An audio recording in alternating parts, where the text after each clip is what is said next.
And welcome back, everyone. Welcome back. We just wrapped up with Team Liquid versus the Kwangdong Freaks, and we have returned with our final best of 7 of the night, with our final Team League match of the night. It is going to be the Starving Camels versus Dragon KaiZi Gaming.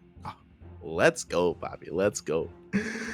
Again, Starving Camels, they were a fan favorite last season. They did so well for themselves. I feel like I'm becoming a broken record, but they have been struggling this season. Without Firefly to lead the way, to lead the charge, they have been struggling here in this season, in the winter season of WTL. We'll see if they can fight back as we are loading on into game 1. In the top right-hand corner for the Starving Camels, I'm waiting for the zoom. It's Cyan. There we go. In the bottom left, we have for Dragon KaiZi Gaming, Hero. The Red Bull cat. Let's go. Let us go. I love that the both players stretched their necks at the same time. that was synchronized. That was beautiful. The Protoss, they are joined by the color. And we're getting into this PvP, and even though on paper, Hero, he is one of the best Protoss in the world, recently beating MaxPax in the finals of, I believe, Kung Fu Cup a couple of days ago. Hero really flexing his PvP skill, and this is a big part of that as well. Big shout out to Doyu, Honkai Star, Taido, and Autoful. You do love to see it. Love these sponsors. Without them, WTL would not be a thing. But yeah, Hero has been adapting his PvP recently. I don't know if you noticed, but he is going for a gate expand on the low ground. Hero has adopted the MaxPax opener. Hero alongside Nightmare, they have recently, when I say recently, I mean over the past 2 weeks, I want to say, around 2 weeks, they have been embracing the gate expand on the low ground, even on maps where it isn't safe to do so. This is historically what MaxPax does. And historically, only MaxPax does this. So it's really cool to see some of the Koreans embrace it a little bit more, specifically this patch. I do think that a big reason for this is because these ramp maps are so they're so few and far between. It's only Radisson Station and Side Delta. They are the only 2 maps that have ramps leading into the natural. So it's really cool to see a couple of the Koreans embrace this. And yeah, as a result, Hero, he has a much more economic opener. We'll see how Cyan approaches this. We shall see. For now, we have a double adept opener here from our Protoss player. We have a proxy pylon being thrown down as well. Aggression is upon us. And we'll see if Hero can keep up. We'll see if Hero can recognize what's going on, adapt, and defend.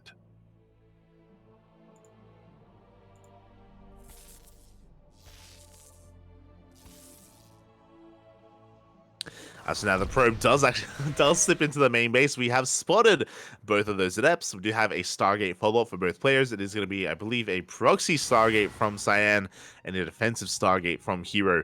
Now, Cyan, this means he isn't going all in with adepts, and with proxy Oracle, he's going to be looking for economic damage, but he should be expanding behind this. Oh, Cyan even threatening to throw down the gold, but Hero spots him.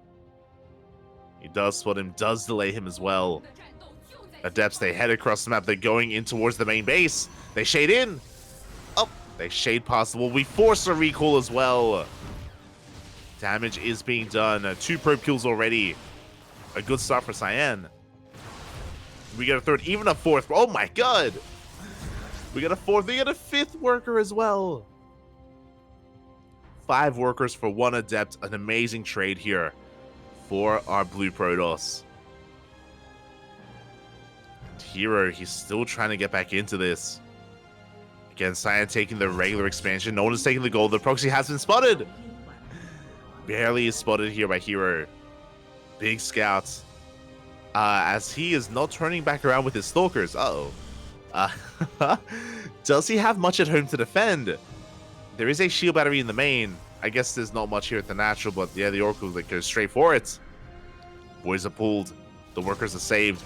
And Hero, he's focusing on his push. Looking to break that natural. He gets 1 stalker. He's going to get the 2nd. With the help of the Oracle, he can power through that 3rd one as well. As he barely does have enough DPS. Takes down the stalkers, goes straight for the middle line as well.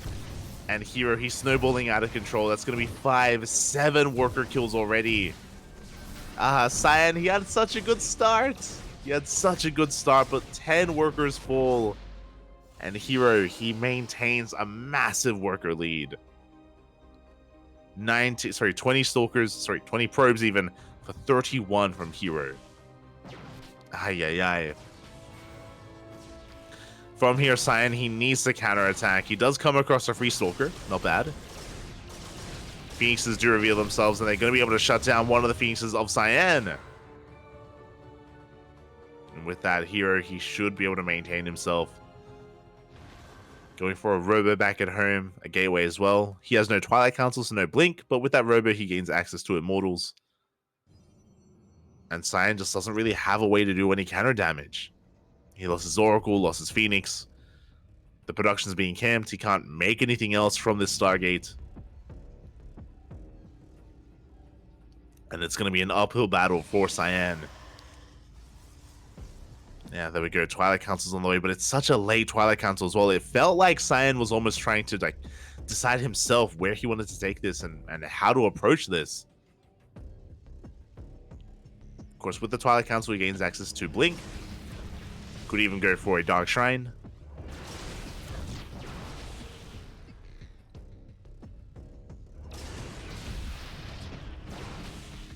Here we go, as we get 3 more workers towards the end. 3 more workers go down. Some people asking us, and he did just wrap up his series a couple of minutes ago. Cyan is still in ESL Masters, but should be playing tomorrow. Should be playing tomorrow in the lower bracket.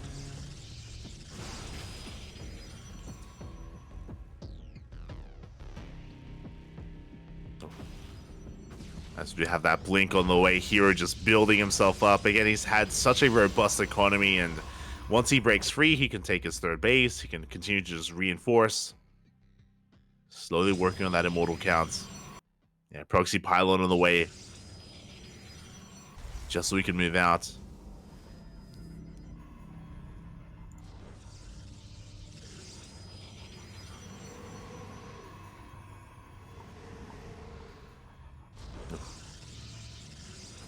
And yeah, here he's just doing such a great job of containing his opponents. There's just no way to move out, not without these Phoenixes punishing you. At least until Blink finishes. Once Blink is done, then Cyan, he can try to keep up with his opponents. Try to shut down some of these Phoenixes. Until then, though, Hero, he can do whatever he wants. And no, he does bypass the army! No! The mineral line's exposed. 8 more workers go down. Ay. Again, Cyan, he was already struggling economically, and now even more so. And is there any coming back from this? For now, 3rd Immortals on the way. Now, most likely, Hero won't be pushing until he has Blink. And Blink is still a ways off for Hero. So he's most likely going to be stuck at home, getting his 3rd base up and running. We have a Proxy Gateway being thrown down. A +1 is on the horizon. And Hero is pushing.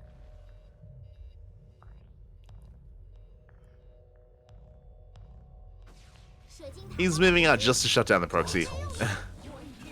Pylon is going to be falling. We're a Diva enjoyer. God damn it. Of course we are. As the 3rd base is on the way, Blink is about to finish up. We get a warp in, and here we go. Hero's moving out. The armies are comparable. Yes, that's true, but Hero, he has a little bit more complexity to his army. He's got the Immortals. He has the Phoenixes as well. Oh my god, the Immortals, they're going ham on this army. Just chunking away at these Stalkers. We are lacking a way to reinforce. The gateway was depowered. But you can see that, yeah, we're just being zoned away from the 3rd. Stalkers coming in from behind. Can we dive on top of the Immortals? We're gonna try to as we dive on in. Like, Cyan was playing while drinking coffee there as well. GG gets called, and Hero, he will take game number 1. GG, well played. Yeah, I mean, it was an uphill battle. we saw just how much economic damage Cyan was taking throughout all of that, and yeah, with that, Hero does take the first game. Again, a solid performance there out of Hero. Looks like we're just resetting the cams. And it's going to be Cyan's map of choice. Oh, and we are going for Equilibrium. Let's go. Equilibrium is coming up next. Interesting map of choice here for Cyan. With Equilibrium, there are a lot of bases to be taken. There is, of course, the goal base as well that is available. I'm curious if he plans on doing something with that. Again, very curious how he wants to approach game number 2 here and what he has prepared for Hero. I'm ready for it. I am ready for it. Again, looking at the rest of the lineup, it is going to be more mirror matches. We've had nothing but mirror matchups today. We had non-stop TVTs and PvPs earlier. Now we have this PvP. Following this is Silky versus Dark in a ZVZ. And at the end of the night, we're finally going to have something a little bit different. Finally going to have a non-mirror matchup with TooDming versus Oliveira. Oh, well, we're getting there. We're getting there. As we load into game 2. And oh my god. In the top left-hand corner, we have, for the Starving Camels, our blue Protoss player. It is Cyan. Oh, let's go. And in the top right, we have, for Dragon KaiZi Gaming, Hero.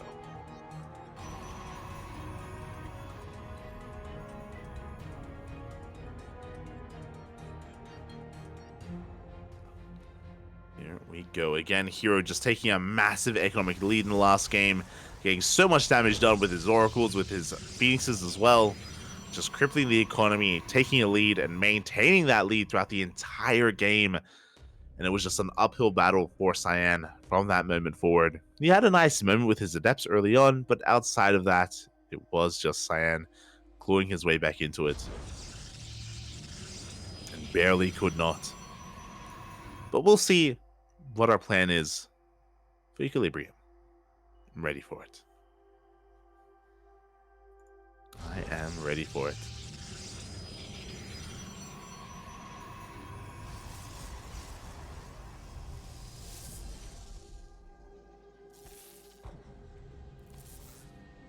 So now we do have the probe getting into the main.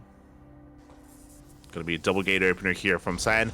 We mentioned earlier how Hero has been going for the gate expand on the low ground. He has been very fond of it in recent weeks.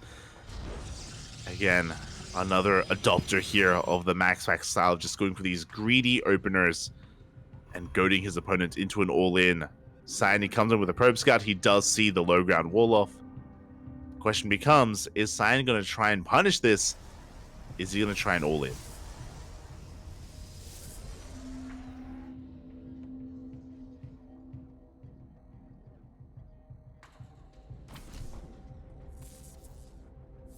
Here we go. So now we have a delay. Pylons thrown down. We did have a double gas opener out of Hero, so he's going for a faster Stargate before that expansion. Again, it's very common to do so when you go for a gate expand. To go for the Stargate first. Just so you can get not just an Oracle to get harassing damage, but also a safety Void Ray as well to keep yourself alive. To defend against a potential all-in as well. Speaking of Hero, he's just trying to get a read on what his opponent is up to. Saw both gateways. Saw the pylon being set up. Speaking of, finally we can expand a very delayed Nexus here from Hero. And my eyes are on Cyan. How do we approach this? We still have that probe out on the map, but we haven't thrown down a pylon yet. We haven't committed to any kind of technique. It looks like Cyan, I'm loving this response. I think he wants to take his gold. Yep, he's going right for it. The gold base is being taken. And this is a good way to keep up with the economy. Even though Hero technically has a faster Nexus, that is true. The Nexus that Cyan goes for does have a lot more value to be had. Again, a good way to keep up with the greed of Hero. As long as he's able to hold on to it. As long as he minimizes his losses. And does maintain control of his bases. As there is that safety Void Ray on the way. Again, Void Rays are very niche in PvP. This is basically the only kind of instance you would really make them. is for early game defense, keeping yourself safe. Especially when you have a very finite amount of production available to you. Hero behind this going straight for a forge as well. Oh my god. So greedy here. Hero going to gain access to a very fast +1 attack. And even cannons. Here comes the scouts. Oracle dips in, and we do get eyes on the natural base. Question becomes, can Hero do anything about it? He does have his first Void Race, second Void Race on the way. Hero, he's pushing. He wants to try to snowball out of control. He wants to try to punch the space sooner rather than later. We do get the recall here at the natural. I don't think that was quite intentional as we hallucinate a Colossus of all things. Void Ray rocks up, but we have 5 Stalkers in position. Hero is being forced back.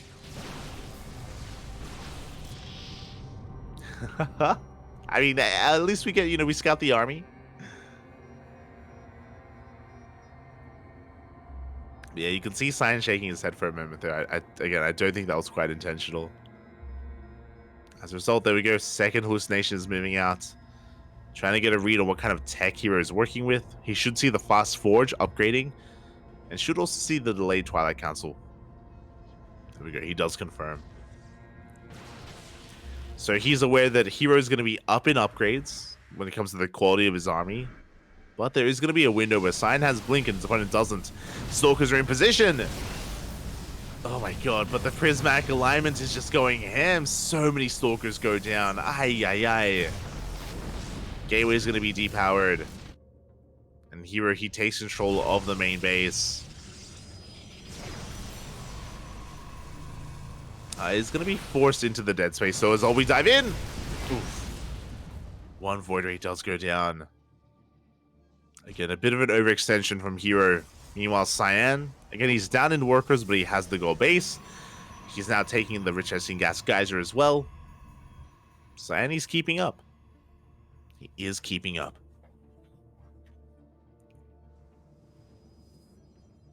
And the power of equilibrium.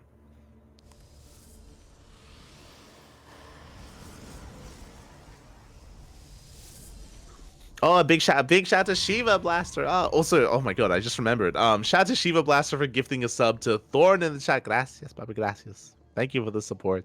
Likewise, a big shout to Kronos as well. I don't know if Kronos is still in the chat, but he did resubscribe during the previous series for 5 months. Thank you so much, Kronos. One of the OG CranKy Ducklings from the beginning. From our start. As Hero's going for a ninja base. I don't know how necessary it is to double expand. He's crazy. Oh my god. He's taking his third and his fourth at the same time. Double expanding. I don't really know if there's much to gain from this. I don't I guess he could just try to snowball out of control with the economy here. We'll see if he can. Trying to rush into that fourth. I guess it's going to be Hero's way to keep up with the economy of Cyan because of the gold base. Which is why I would have thought that Hero would have just taken his gold. But I guess he's more concerned with keeping it hidden than, getting that economic boost. I'm shaking my head. Crazy. The Void Ray. Oh my god. Void Ray almost does go down. Hero behind this working on +2. Getting his immortal production up and running. Building up his forces. Again, because of the double expand, I expect Hero to be the defensive player here. I don't expect him to move out anytime soon. He wants to take advantage and make use of his soon-to-be better economy. Instead, it's going to be Cyan going for his own timing. +1 attack did just finish, +2 on the way. Charge and production as well for both players. And it does feel like Cyan does want to move out here. There we go. Prism is on the way. As soon as the Prism is done, Cyan should be pushing. Hallucination trying to get a read on the fourth base. Cyan, in his mind, the first to expand and take a fourth. The Bay is on the way. Hero working towards disruptors.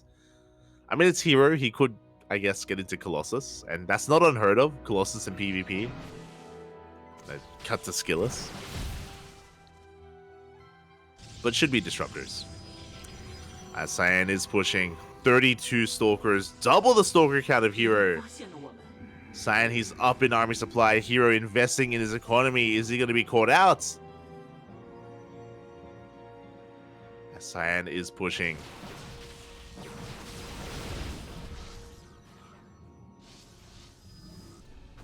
He has the larger army. Pushing through this choke point is going to be difficult. Yeah, especially against these force fields. Does have to be wary. Does have to be careful. Additional cells are on the way. You can see Hero now taking an economic lead. We dive on the Immortals. The first two Immortals go down. The Disruptor is still on the way. It's not done yet. Overcharges pop for Cyan. He may just have too much. Yeah, he's overpowering the army. The Immortals are coming into play as well. Boys are being pulled. Disruptor, it's still on the way, still in production. But Cyan, he just has far too much. The goal base kicking in.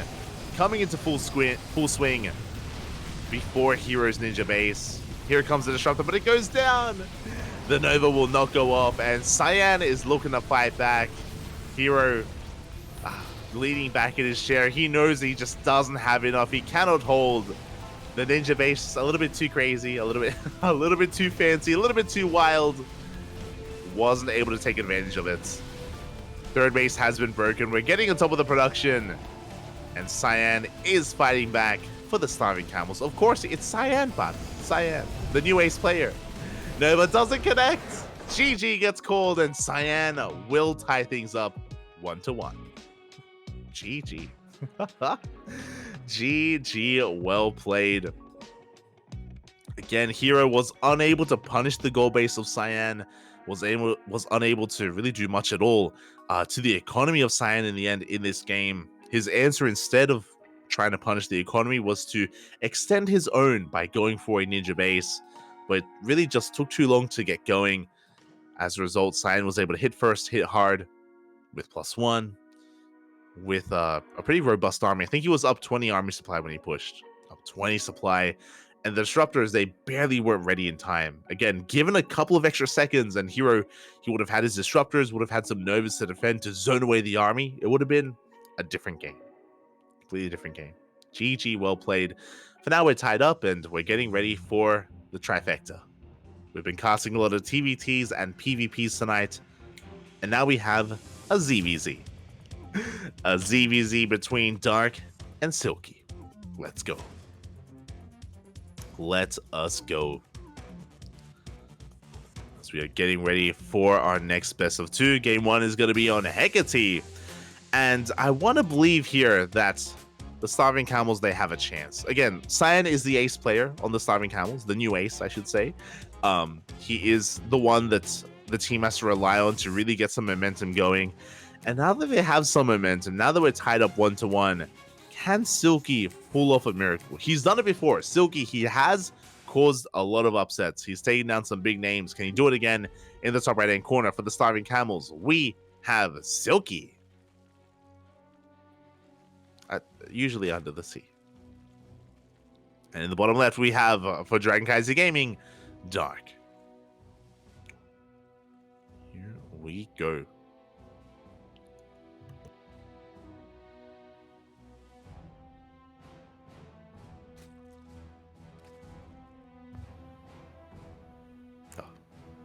Vámonos.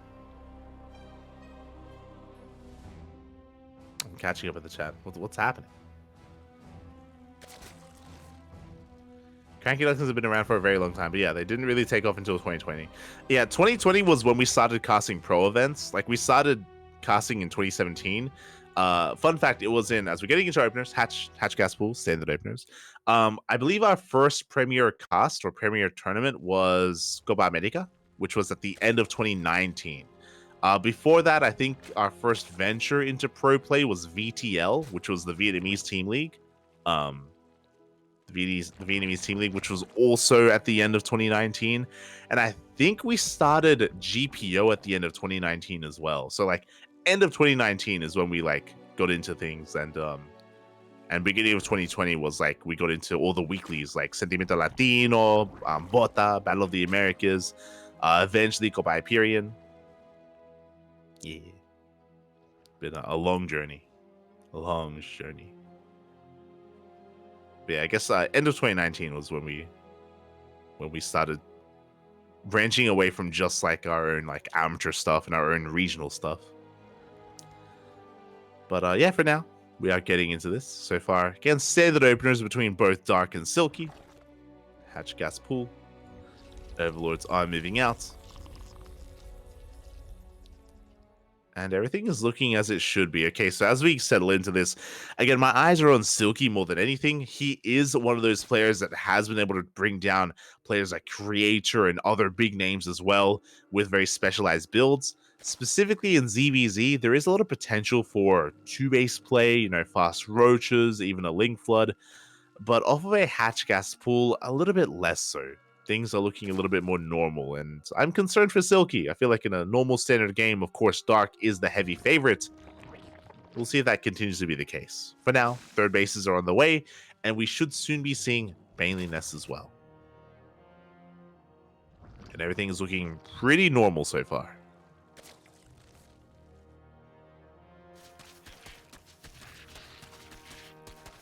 We go. Well, there we go. Silky actually avoiding the Baneling Nest. It should have been thrown down by now.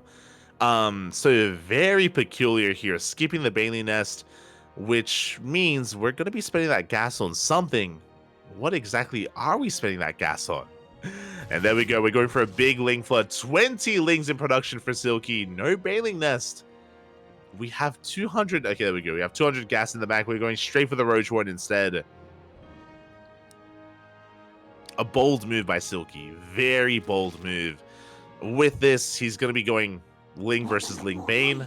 He's going to have to be heavily reliant on his control here. The Banelings they get caught out. Good pickoffs. 2 Banelings will go down. And the Lings, they just flood straight for that third base. But there's more Banelings on the way. 4 more Banelings back at home. And even 3 more across the map. And Silky, no! Does take a Baneling to the face. Not like this. And Dark, he's hammering down his own Link key as well. Looking to punish his opponent. Silky doesn't have much at home to defend. He has only Lings. Lings and soon to be Roaches. The Queens are getting in position, but the Lings, they come in for a surround. And the Banelings, they ignore the Queens. Looking to waddle into that mineral line. Silky going for his own counterattack with the drones. Drones are going to be going down. Boys are forced off the mineral line. And Dark, he busts into the main. Oh my god, they're so low. They're so low, Papi. Dark, he wants them. No, come back. 10 workers go down. The Lings get a full surround. We have plenty of reinforcements back at home. And Dark, he defends. He attacks. He's all over this. He's all over Silky. And there's almost nothing left. There's a handful of roaches remaining. More drones are going down. Again, it's always a risky move to skip the Baneling Nest like this. And this is why. Another massive connection in the mineral line, and 19 drones have gone down. GG gets called. Oh, that's a lot of G's. That's and Dark will take game number 1. GG, well played. A very peculiar build out of Silky. So, a couple of things came into play here. One, to skip the Baneling Nest. Usually, if you skip the Baneling Nest, you open up 2-base Roach. The reason for this, if you 2-base Roach basically insinuates that you skip the Baneling Nest, you skip your Link speed, and you wall off on 2 bases to be able to survive and get into Roach production. To go 3-base Roach is a really risky thing to do because you are so vulnerable to Link counterattacks. As we just saw, you're very vulnerable. You are lacking a wall at the natural. You're lacking Banelings, of course, to defend. Your Roach is going to be delayed. It's something that you need map control to get away with. And Silky, he had map control for a moment, but only for a moment. It was quickly stripped away, and Dark punished Silky for his build, punished Silky for his play in game 1. GG. GG, well played. With that, we are looking to get into game number 2. Game numero dos on Site Delta. This is, of course, Silky's map of choice. And spawning in the bottom right-hand corner for the Starving Camels for SSLT, it is Silky. And in the top left, we have his opponent. We have for Dragon KaiZi Gaming, Dark.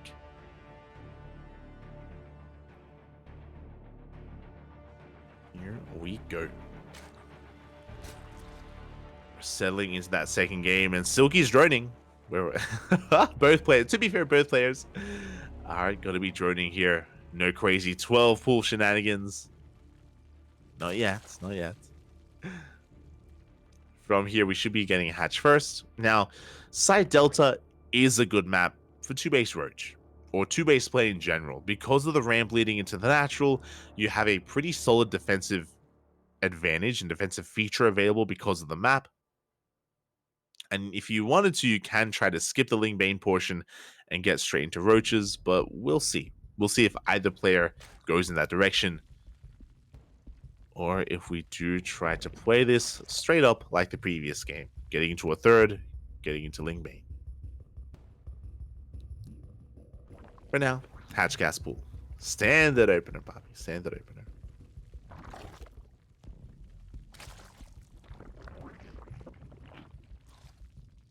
The pylon show used to be filled with Duckling tournaments. True, true. Yeah.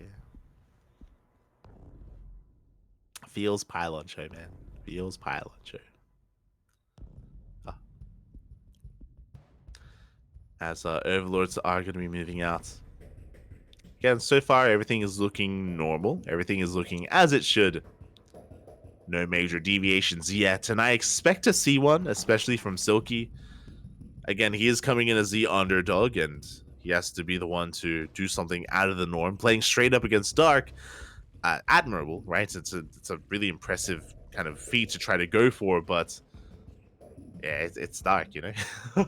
It's hard to overcome him in a straight up game. We'll see. But now we're just pointing out that, of course, link speed is delayed for Silky. Quite heavily, actually. So this is looking like 2-base Roach. If we're delaying link speed by this much, we should be waiting for the queen to finish, and we should be going straight into a lair. Third base is being taken by Dark. There it is. Lair is now starting up for Silky, and he's walling off. It is 2-base Roach. Or 2-base play. I don't want to get ahead of myself. Could be 2-base Muta. Doesn't have to be Roaches. But that is kind of what we're reading here. So again, we did mention that this is a really good map for it.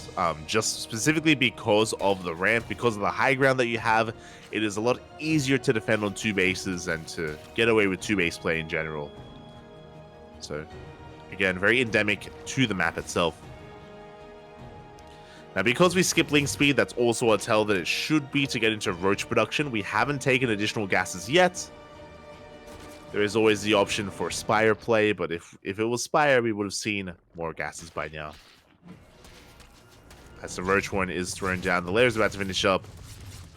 Gases are being taken. Lings, they do get in! Oh, something that should not have happened. Darky gets a full scout of the main base. He sees the lack of researching on the spawning pool. He sees the Lair timing as well. And he also saw both gases in the natural base. Silky is going for the Spire. So far, unscattered. I want to say it's unscattered. As Lings are rocking up, trying to bust through that wall there. There we go. Spire hasn't been seen. It's in the main base. The Queen is going to go down. Ay, ay, ay. A big pickoff. The Queen will fall. And Silky is trying to get away with 2-base Mutas. A bold move. Bold move by Silky. Dark is not fully aware of what's going on. Is in the dark himself.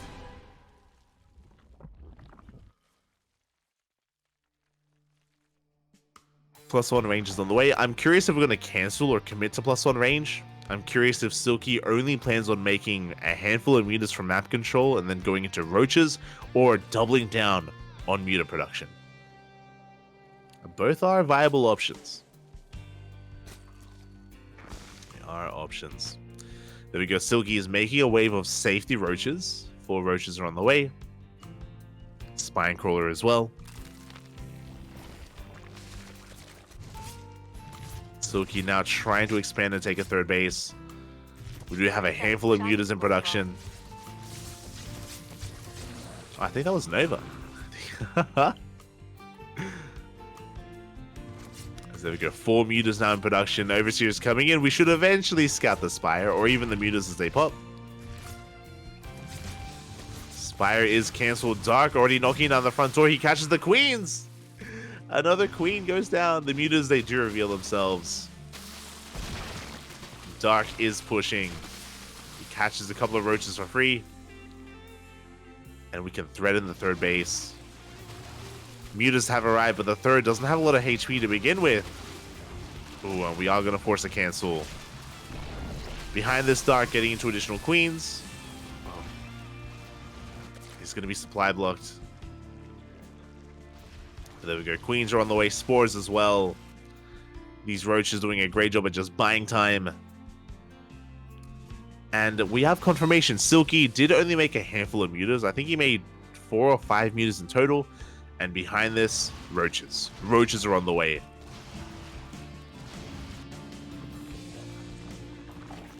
Which again, wise choice here from Silky.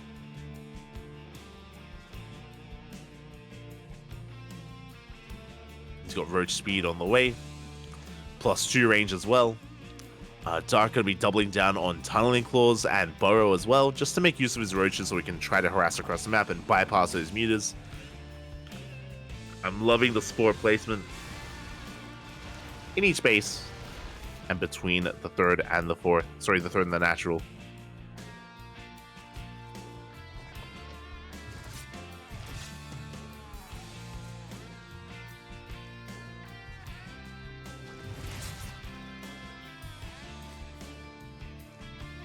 As the mutas are going to be dancing between the bases. And here comes the main army of Silky. Now, Silky, he has a comparable army size to his opponent, so it may be wise to wait for +2. +2 still on the horizon here for Silky. He's going to come across a couple of roaches, almost. Muta's still just distracting. Silky getting ready to push in. He's cutting workers. Silky, he does have a third base. He has opted not to saturate. Cutting workers at 45, making nothing but roaches. Silky is going all in. Now, what's shocking to me is that Silky is all in, and Dark has a comparable army size. That's crazy. That's that's wild. Like, that's why I was just shocked that he was committed. And here we go. We are pushing forward. +2, still not done for Silky. The mutas are doing what they can, but reinforcements are coming out, and Dark, he is holding. He is completely shutting this down. This feels like a bit of an anti-timing. And Silky is forced back. And there was nothing behind this. Again, Silky, he's down 20 workers. He's losing a couple of drones here at the third base. +2, what? 15 seconds away? I feel like there was maybe an opportunity with that timing, but Silky pushed in a bit too soon, lost everything. And +2's about to finish, but he's lost his army. He has lost his momentum. Calling for roaches, keeping Silky back at home.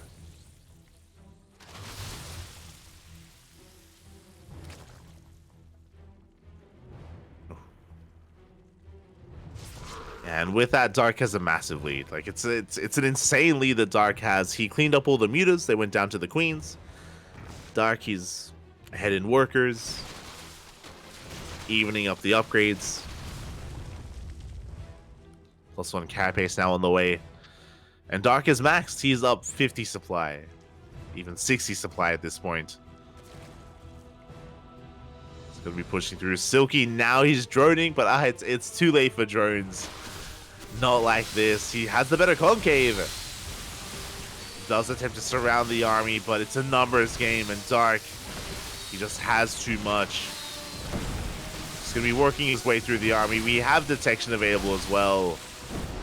GG gets called, and Dark, he snowballs out of control, taking game 2, taking 2-0. GG, well played.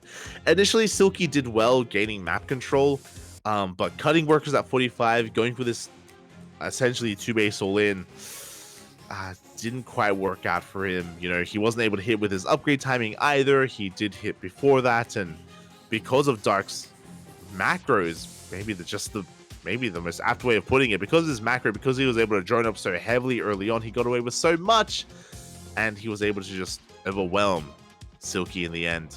GG, well played. With that, we have one series left, one best of 2 left in this matchup. It is going to be TooDming versus Oliveira. Finally, no more mirror matchups.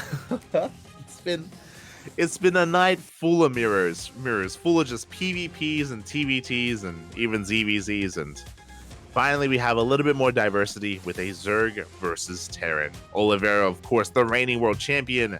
TooDming, the final hope for the Starving Camels. TooDming, he needs to 2-0 to force the ace match. Oliveira needs one win. One game here to take it all. Here we go. If you're in the chat, predictions are open. And in the top left-hand corner, we have TooDming for the Starving Camels. And in the bottom right, we have his opponent. We have, for Dragon KaiZi Gaming, Oliveira. Here we go.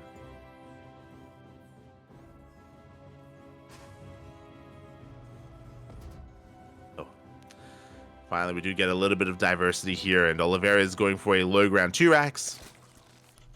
Again, it's been very fond of it himself, going for that Reaper opener. And we'll see if TooDming can keep up. Now, what's scary about this is these Reapers in the hands of a very micro-intensive player, they can snowball out of control, and things can get out of hand very quickly. Best of luck here to TooDming. Behind this, we have a Hatch gas pool opener. Standard stuff. And those 2 racks are on the way for Oliveira.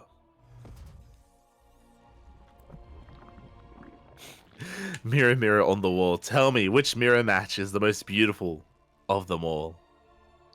I mean, the answer it has to be PvP. It has. I have a very soft place in my heart for PvP. It's beautiful. It's beautiful because of how chaotic it is. I should preface that. I always have to preface that. PvP, Korean PvP. Okay, I want just aggression and nonsense. I want that last series that we had where we had a goal base against what Hero was doing. I don't want none of this. I don't want none of this disruptor versus disruptor. No. Give me the early to mid game. For now though, Reapers are pushing out. Have been spotted, of course, by TooDming. He's aware that he has to prioritize link speed. He's aware as well that he has to delay his 3rd base. As the way that this works here, Oliveira, he isn't all in by any means. He's expanding behind this. His goal here is to just gain map control, contain his opponents, and maybe even get a couple of worker kills. As the Reaper has arrived. Gonna be dancing with these lings. Dancing with the queens. Queen does pop out. We haven't pulled out a gas, which is a little bit odd. Gas mining is still well underway here for TooDming, which means this could lead into a fast lair, could lead into a Bailey nest as well. I'm curious. Oh my god. The kiting. Oliveira really wants that queen. He's checking, just confirming that there is no 3rd. Behind this, we have a 3rd and 4th rack, so it's a 2 racks opener leading into a 4 racks. Very aggressive build here by Oliveira. He wants the queen! Oh my god. He barely doesn't get it. The queen survives. TooDming still with an abundance of gas. There it is. There's the Bailey nest. He's going all in. He's going for a Bane bust. Up. So again, this makes sense. Again, because TooDming did stay in gas, he's just going to be doubling down here. Link speed kicks in. The Reaper oh my god, this is a safe zone. The Reapers do survive, getting some extra hits, trading very well against those lings. And there's no turning back. TooDming, he's not taking a 3rd. He's not droning. It's just a Bane bust. Straight up, flooding lings across the map. And Oliveira's in the dark. But Oliveira happens to be going for a 4x build. Now, this is a little bit worrisome for Oliveira. Because it's a 4-axe, he has no Hellions, he doesn't have any tank production, factory is non-existent. And without factory-based units, defending against this can be difficult. He has to rely so heavily here on kiting, on splitting, on avoiding those Banelings. No bunker either. Oliveira, he didn't scout. He doesn't know about the Baneling nest. He doesn't know.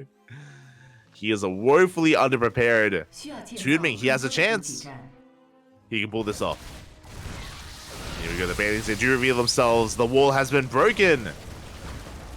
But the wall of Marines are too good. The target firing as well. The Banelings, they will not connect. And just like that, Oliveira holds. Again, very good control. Focusing down every one of those Banelings. Oliveira, he maintains his economy, maintains his army. Stim is on the way. And he's getting ready for his own push. Meanwhile, TooDming is still all in. He hasn't droned. He's going for round 2. Another Baneling nest.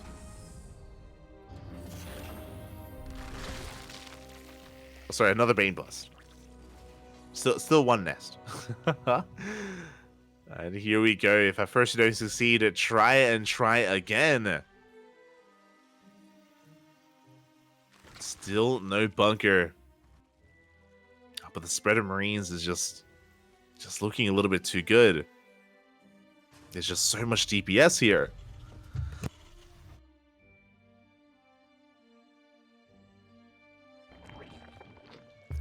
As TooDming backs off. He's droning. Oh my god. TooDming, I mean, understandable. He doesn't quite believe in his ability to break the natural, so he backs off. He retreats back home, throws down a third base, and he is droning as hard as he can. The problem is he was all in, which means this transition for TooDming is very awkward, very late, and he's behind.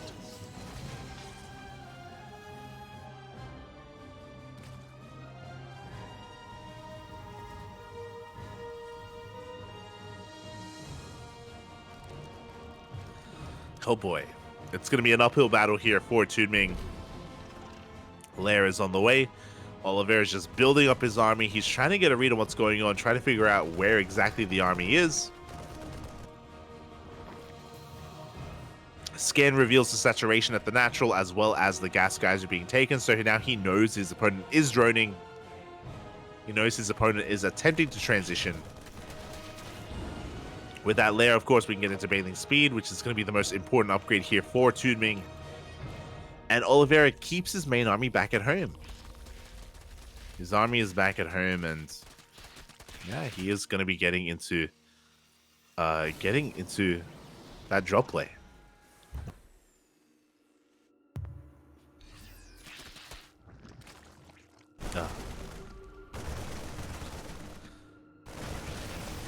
Here we go. Once again, good target. Oh god, the target firing. Once again, good target firing here on those Banelings. Baneling speed is on the way, but here comes the push. Oliveira, he has identified that the army is back at home, which means he is free to move out. Oh boy. Not like this. He is free to move out, and without Baneling speed, it's going to be a tough hold here for TooDming. Heavily reliant here on fighting on creep.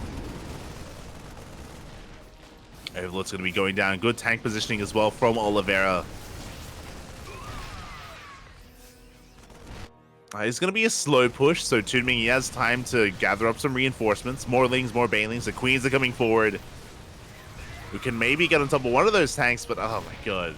Queen goes down. The tank volleys are insane. And yeah, TooDming, he cannot engage. Not anymore. He's going to have to give up this base, but he doesn't have another backup hatchery. He doesn't have another base, and here we go. He's collapsing on the army. He has to pull the trigger. And he's going to lose everything here. GG gets called. Oliveira will take game number 1. And with that, Dragon KaiZi Gaming will take the series. GG Oliveira needed one game to take it all, and he does do it. He does take it in the end. Again, it was just a really rough start for TooDming. Just a really rough start of the series there against that 2-Rax. And he was committed himself. Did decide to go for a Bane bust, but Here he has a chance to fight back for himself, for his team. As we get into game 2, in the top right-hand corner, we have TooDming for the Starving Camels. And in the bottom left, we have, for Dragon KaiZi Gaming, it is Oliveira. Here we go.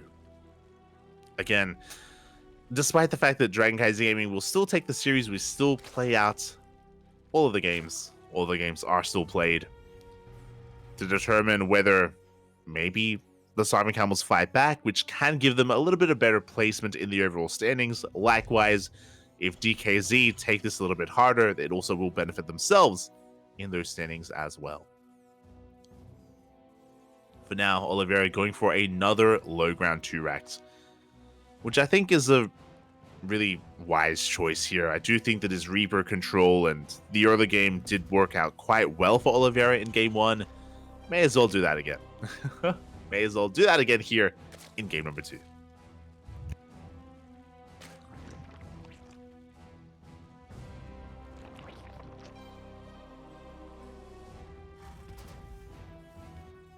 As for now, the Raxes are in production. We do see TooDming going for a hatch gas pool, standard opener. Nothing too crazy. Nothing too out of the norm. Just like the previous game, once we realize what's going on, TooDming should be staying in gas, should be prioritizing link speed, and then should be pulling out of gas. If he stays in, then it is indicative of something like a Bane Bust or a fast lair. So we'll be keeping our eyes on TooDming once again here in game 2. As the Overlord comes in and does confirm the 2-racks. Does get eyes on the Reapers coming out. And with that, TooDming should prioritize link speed and should be getting ready back at home. Of course, CC is on the way. And we do get link speed. We pull out of gas this time, which means there will not be a Bane Bust follow-up. TooDming going for some more standard play instead. A standard reaction. Reaper is going to be dancing with the army. So far, we haven't quite picked off anything yet. Going to be threatening those drones. Queen is about to pop out. With the arrival of the Queen, Reaper does have to respect it. Does have to back off. At least one of the Reapers does. Oh my god. Grenades going to be popping off, and we have the same transition. Oliveira, he's working towards a 3rd and a 4th racks. Oh, TooDming. Pappy. If you look at the minimap, he has taken a 3rd base. He's taken a ninja base. But before we can talk about that, we do dive on top of the Queen. The Queen will barely survive. And the Reapers make it out as well. But yeah, TooDming, he's expanded at the 4th base location. Bold move. I feel a little bit unnecessary, but a bold move nonetheless. With this, he will have a better economy leading into the mid-game. His bases are going to be very spread out and very exposed, but he will have it. As the Reapers, they do dip into the main base, getting a couple of extra links. Link speed is about to kick in. Oliveira knows. Oliveira should get the hell out of here. As we do get eyes on that 4th. Link speed kicking in. Oh no! Oliveira, he checks. He gets forced over to the right-hand side. And he does get eyes on the hatchery. He's aware. He knows. And this is his next target. Again, he's going for a 4-racks follow-up. Now, this is something that he wasn't able to really make use of in the last game because TooDming was all in. But essentially, this is a stim timing. Stim, combat shields, the upgrades are on the way. And Oliveira is going to have a mass amount of Marines because of the 4-racks. He's going to be pushing soon. And he should be pushing without medevacs. You know, this is an earlier timing. Because of this, it's a little bit committed, and you have to be very careful with how and when you stim. Because there are no medevacs, you have no sustain with your army. So every stim does hurt. It does kill you. It means that you have 1, maybe 2 stims with your Marines. You have to make them count. As I imagine Oliveira is going to want to make a beeline for the 4th base. But we'll see. Until then, TooDming, he's going to be droning up to around 40. We have Lings on the way, Baling Nests as well. But here comes the push. Oliveira just amassing his army, moving across the map. Stim is done. Combat shields should finish by the time the army gets across the map. And can he be stopped? Does TooDming have enough? He's pulling his queens together. He's amassing his lings. I do think that he can hold on to the ramp, but we can see that because Oliveira saw the hatchery, he knocks down the rocks and he's going for the 4th base. And this 4th is that much less defended. We can see TooDming going to be rotating around. The queens are a little bit late to the party. The lings are trying to get us around as well, but these marines are trading so damn well. They clean up the lings. And we can go straight for the drones. We won't be able to break the queens. Oh, forcing another stim. And TooDming holds. TooDming, he does hold on. It was a costly trade. You can see here, it was 15 marines for, what was that, 49 lings? Or 39 lings? My god. That's a lot of lings. It's a lot of lings, man. And now we have the follow-up. This time with Medivacs. We have an adult swap on the way. Some of the marines were saved. 2 Medivacs are being built at a time. TooDming, he's hoping to surround this army, by the way. We have 32 more lings on the way. TooDming, he's cutting workers at 41. He's all in. TooDming, he's going for a massive ling flood. Cutting workers very early on. It's all or nothing for TooDming. It's all on the table. Behind this, Oliveira, he's working on a 3rd CC, +1, tank production, Medivacs. He's working on that next step. Oh my god. That's a lot of A-lings. Oh god. I'm dying. But that is a lot of A-lings on the way. Vámonos, papi. As the Marines, they do push on forward, but the Lings, they do manage to get us around. And there are just so many Lings forcing the pickup. And now TooDming, he's got some momentum. He can keep pushing. The double drop goes straight for the main base. Another double drop moving out, which means the natural is going to be exposed. TooDming, he can pop off.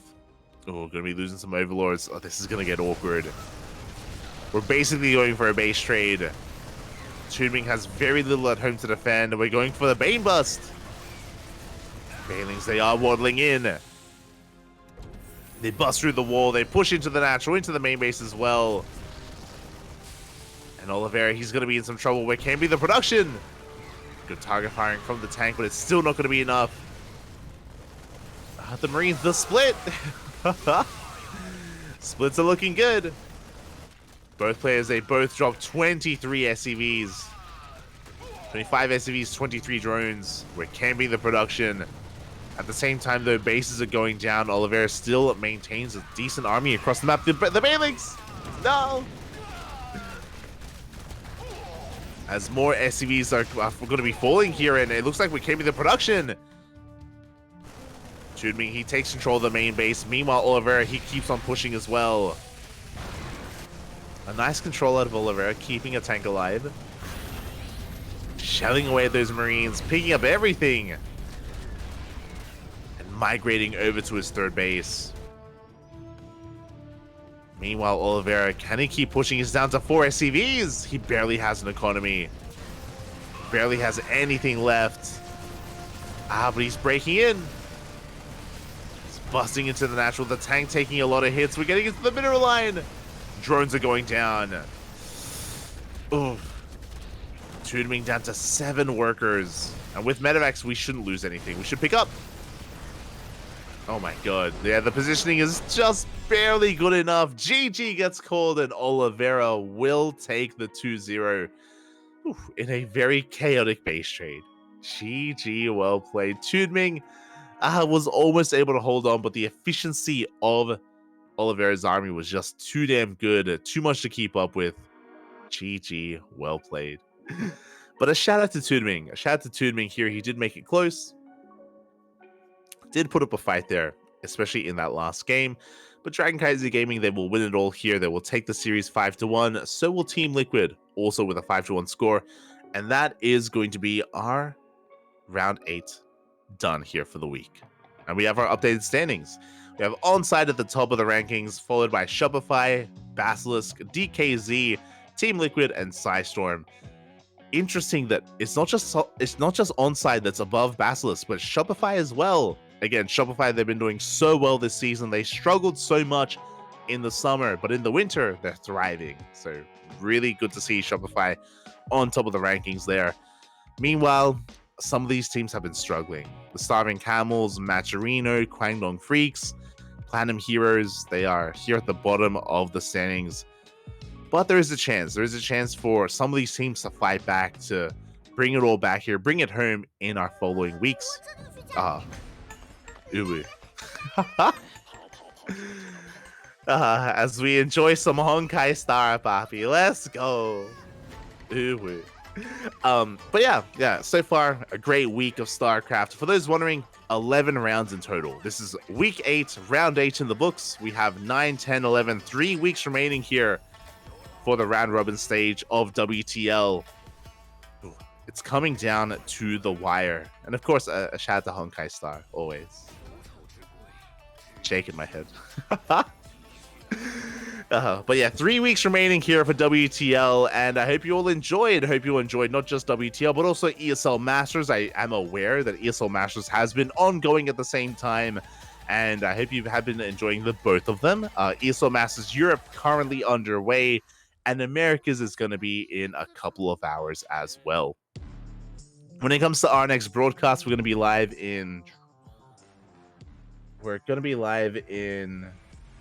9 hours time with the Tenacious Turtle Tussle. Before that, we are going to try and go live with ESL Masters Americas, which is in 3 hours. That's not a lot of time. In 3 hours time is ESL Masters Americas. We haven't co-streamed in a couple of days. We haven't co-streamed in quite some time, just because we've been so busy. But I will try and stay up and try and co-stream ESL Masters Americas. I might try to nap a little bit. I'll try to get a couple of hours of sleep, and then we'll see. We'll see if I can wake up in time. We'll see. Otherwise, thank you so much, everyone, for tuning in. Thank you so much for watching. We appreciate the support. Follow us on all the social medias. ! Socials in the chat. You can get a link to our Twitter, Facebook, Instagram, YouTube, and Discord. Otherwise, thank you for watching. We'll see you guys in 9 hours for the Tenacious Turtle Tussle, or maybe 3 hours with ESL Masters Americas. Until then, thank you so much for watching. We'll see you guys next time. Big shout out to Kuro as well for handling the production. Hasta luego. Bye.